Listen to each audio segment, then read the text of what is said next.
ጤና ይስጥልን ተመልካቾቻችን፣ ይህ መሴት ቱዴይ ነው። አጫጭርና ወቅታዊ የሆኑ መረጃዎችን እንደሚከተለው አቀርብላችኋለሁ። የፌዴራል ፖሊስ ሰሞኑን በወሰደው እርምጃ ቁጥራቸው ከ8 በላይ የሚሆኑ ቲክቶከሮችን በቁጥር ስር አውሎ ነበረ። እርምጃው ግን ትውልድን የመታደግ ስራ ነው በሚል በደጋፊዎችና የግለሰብ ነፃነትን የሚጋፋ ነው በሚል ደግሞ በተቺዎች መካከል ሰፊ ክርክር ማስነሳቱን ቀጥለዋል። በዚህ መሰረት እንግዲህ በቅርቡ የፌዴራል ፖሊስ እና የአዲስ አበባ ፖሊስ በማህበራዊ ሚዲያ በተለይም በቲክቶክ ላይ የማህበረሰቡን ሞራልና እሴት የሚሸረሽሩ ተግባራትን ይፈጽማሉ ባላቸው ግለሰቦች ላይ የጀመረውን እርምጃ ተከትሎ በቁጥጥር ስር ውሎ የነበረው ቲክቶከር አዶናይ ከቀናት የእስር ቆይታ በኋላ ከእስር መለቀቁ ተረጋግጧል። ጃኒም ከእስር ተፈታለች።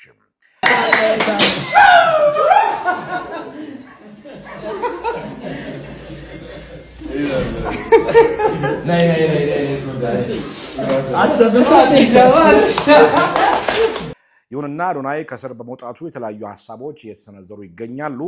ብዙዎች ደስታቸውን እየገለጹ ነው። ትንሽ መቆየት ነበረበት የሚሉ ወገኖችም ደግሞ አልጠፉም። አዶናይና ሌሎች 5 ቲክቶከሮች በፌዴራል ፖሊስ ወንጀል ምርመራ ቢሮ ተይዘው ነበረ። ፖሊስ በጥርጣሬ ለያዛቸው ግለሰቦች የ14 ቀናት የጊዜ ቀጠሮ ጠይቆባቸው እንደነበረም ይታወሳል። ሆኖም ለጉዳዩ ቅርበት ያላቸው ምንጮች እንደተናገሩት የአዶናይ ጉዳይ በምርመራ ሂደት ታይቶና አስፈላጊው ምክር ተሰጥቶት በዋስ እንዲለቀቅ ተደርጓል።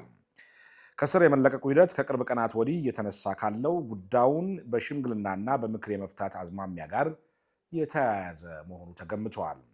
ከዚህ ቀደም በተመሳሳይ ጉዳይ ተይዞ የነበሩት አንዳንድ ግለሰቦች ይዘቶቻቸውን በማስተካከልና ይቅርታ በመጠየቅ እንዲሁም የማህበረሰቡን መልካም እሴቶች የሚያስተዋውቁ ስራዎችን ለመስራት በመስማማት ከክስ ነፃ ሲሆኑ እንደነበረ ከዚህ ቀደም ደግሞ በሌላኛዋ ቲክቶከር ጃኒ ላይ የደረሰው የድሬዳዋው ክስተት ማሳያ ነው።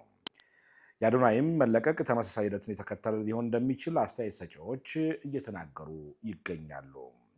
አዶናይ ከስር መለቀቁን ተከትሎ በማህበራዊ ሚዲያ ገጾቹ ላይ እስካሁን በይፋ ያሰፈረው መረጃ የለም። ወደ ሌላ መረጃ ደግሞ እናልፋለን። ይህ መሴት ቱዴይ ነው። ላይክ፣ ሰብስክራይብ፣ ሼር አድርጉ።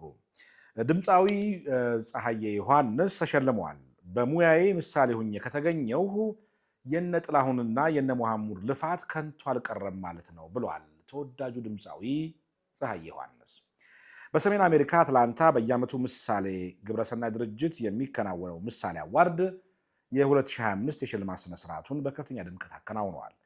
በ12 የሽልማት ዘርፎች ለሀገራቸውና ለሕዝባቸው የሚታይ አርአያነት ያለው ስራ የሰሩ ታላላቅ ሰዎች የተሸለሙ ሲሆን ከነዚህም መካከል ከመጀመሪያዎቹ የአዲስ አበባ ዩኒቨርሲቲ ፕሮፌሰሮች አንዱ የሆኑትና በከፍተኛ ምርምርና ውጤታቸው ዓለም አቀፍ ሽልማቶችን የተቀናጁት ፕሮፌሰር መሰለ ገደቡ አንዱ ናቸው።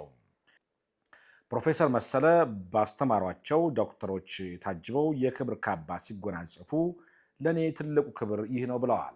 በሰሜን አሜሪካ ተጽዕኗቸው እየጎሉ ከመጡ ሚዲያዎች መካከል የሆነው የእኛ ሰው በአሜሪካን ጨምሮ ለዜጎችና ለሀበሻ የንግድ ተቋማት ማንሰራራት የተጠቀሙ ዘገባዎችን በመስራት የሚታወቀው ቸቤ ሚዲያ በኪነ ጥበብ ስፖርትና ሚዲያ ዘርፍ የዓመቱ የምሳሌ ተሸላሚ ሆነዋል። የተቋሙ መስራች ኤርሚያስ አባተ ማለትም ቸቤ በስልክ ከመቅረጽ ጀምሮ አሁን የተደራጀ ሚዲያ ከመሆን ብዙ ዋጋ እንደከፈለ ገልጾ አብረው የሚሰሩ አጋሮቹ፣ ተከታዮቹና ስፖንሰሮቹ ለውጤታማ ጉዟቸው ሚናቸው የጎላ መሆኑን ገልጿል። አትላንታዎች የዘመናዊ ሙዚቃ ባለውለታ በዘመናት መካከል ሳይሰለች የዘለቀው ድምፃዊ ፀሐዬ ዮሐንስ በዘመን ተሻጋሪ ዘርፍ የዓመቱ ተሸላሚ አድርገውታል። የክብር ካባውንም በአንጋፋው ድምፃዊ ተሾመ አሰገድ እጅ ተቀብለዋል። ፀሐዬ ከሽልማቱ በኋላ በእድገቱ እናትና አባቱ ምሳሌዎች መሆናቸውን ገልጿል። በሙያዬ ለምሳሌነት ከበቃው የነ ጥላሁንና የነ መሐሙድ አህመድ ልፋት ከንቱ አልቀረም ብለዋል። የመጀመሪያ ሙዚቃው ማንበብና መጻፍ ዘመን ተሻጋሪ ስራው ከእሷ ጋር እያለሁ ሀገሩን ያወደሰበት ስራዎቹን በመድረኩ በሚያስደንቅ ሁኔታ አቅርበዋል። የምሳሌ ግብረሰናይ ድርጅት ፕሬዚዳንት አቶ ዳግም መንበረ ምሳሌ በቀጣይ ተግባሮቹ እያደገ እንደሚመጣ ገልጾ ለስኬቱ የተባበሯቸውን ሁሉ አመስግነዋል። ተመልካዮቻችን አሁንም መሴት ቱዴይ ነው። መሴት ቱዴይን ላይክ፣ ሰብስክራይብ፣ ሼር በማድረግ ቤተሰቦቻችን እንድትሆኑ በአክብሮት ጋብዛለሁ። ወደ ሌላ መረጃ አልፋለሁ። የኮሜዲያን ወንደሰን አውራሪስ ልጅ ሙሉ የሕክምና ወጪዋ ተሸፍኗል። ዶክተር አብይ ታደሰ ታዳጊዋን ሙሉ በሙሉ አሳክማታለሁ ሲል ቃል ገብቷል። በቅርቡ አባቷን ኮሜዲያን ወንደሰን አውራሪስን ያጣችውና በከፍተኛ የአንገት አተነፋፈስ ችግር የምትሰቃይ ታዳጊ ህፃን ሙሉ የህክምና ወጪዋንና ቀዶ ህክምናዋን እንደሚሸፍን ተገልጿል። ይህ ሰብአዊነት የተሞላበት ውሳኔ ያስተላለፈው ወጣቱ የህክምና ባለሙያ ዶክተር አብይ ታደሰ ነው። ይህ ታላቅ ውሳኔ ታዳጊዋ አባቷን በሞት ካጣች ከ3 ቀናት በኋላ ከእናቷ ጋር ከቀበሌ ቤት መባረሯ ከተዘገበ በኋላ የመጣ መልካም ዜና በመሆኑ ከፍተኛ ምስጋናን አትርፎለታል። ዶክተር አብይ ታደሰ ህፃናትን በመርዳት የሚታወቅ ክብር የሚገባው የህክምና ባለሙያ ነው። ድርጊቱ ወጣቱ ዶክተር በጎ አድራጎትንና ሰብአዊነትን ምን ያህል እንደሚያስቀድም ያሳያል። የታዳጊዋ ህክምና በተሳካ ሁኔታ እንዲጠናቀቅ መልካም ምኞቱ የቀረበ ሲሆን ለዶክተር አብይ ታደሰም እድሜ ከጤና ጋር ይስጥ የሚል ልባዊ ምኞት በአሁኑ ሰዓት እየተላለፈ ይገኛል። በዚሁ አጋጣሚ ዶክተር አብይ ቃል የገባውን ድምፅ ደግሞ እናሰማቸው። ብዙዎቻችሁ ሰይፉ ኢንተርቪው ላይ የቀረበችው ልጅ አይታችኋል። በቅርቡ እንግዲህ አባቷ ያረፈው ማለት ነው። የምንወደው በጣም መልካም አርቲስት ነበረ፣ ኮሜዲያን ማለት ነው።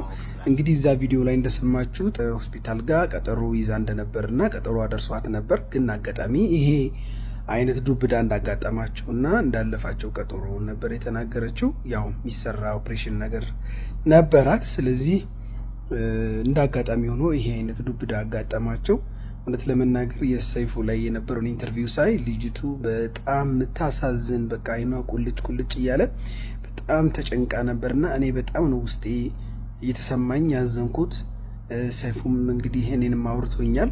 እኔ ደግሞ እንደ አንድ ህፃናትን እንደሚወድና እንደሚያክም ሐኪም እውነት ማየት ራሱ በጣም ከብዶ የነበረ እውነት ለመናገርና ይሄ ችግር እንዳለባት ስሰማ እኔም ጋር ቀጠሮ እንዳላሰማ በጣም ነው ውስጤ ያዘነው። ስለዚህ የሚታይ እንግዲህ በማንኛውም ሰዓት እናቷ ይዛት መጣ እኔ ጋር ሙሉ ወጪዋን ኤሊት የአንገት በላይ ቀዶ ህክምና ማዕከል ሸፍኖ 1 ብር ሳትከፍል ህክምናውን አክሚያት በሰላም ወደ ቤቷ ትሄዳለች ብዬ ቃል መግባት እፈልጋለሁ ከእግዚአብሔር ጋር። እንግዲህ ይህን ቪዲዮ ለሁላችሁም አድርሱልኝ። ለዚች ምስኪን የሆነች እናት በማንኛውም ሰዓት በሚመቻት ጊዜ መምጣት ትችላለች። በሰይፉ በኩል በእርግጥ ማግኘት የምችል ይመስለኛል። እንግዲህ ኮንታክቷን ወይም ስልኳን ወስጄ ይቅርታ እንግዲህ ትንሽ ስለደከመኝ ነው ይሄንም ራሱ እንትን ያለው።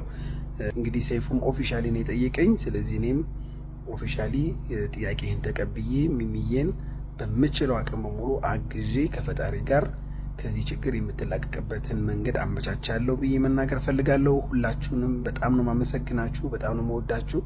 ዶክተር አብይ ነኝ ከኤሊት የአንገት በላይ ቀዶ ህክምና ማዕከል። ደህና ደሩ። እንግዲህ ተመልካዮቻችን የነበሩን ወቅታዊና አዳዲስ መረጃዎች እነዚህ ነበሩ። መሲ ቱዴይን ላይክ፣ ሰብስክራይብ፣ ሸር በማድረግ ቤተሰቦቻችን ልትሆኑ በአክብሮት ጋብዛለሁ። በሌላ መረጃዎች ደግሞ መለሳለሁ። መልካም ቆይታ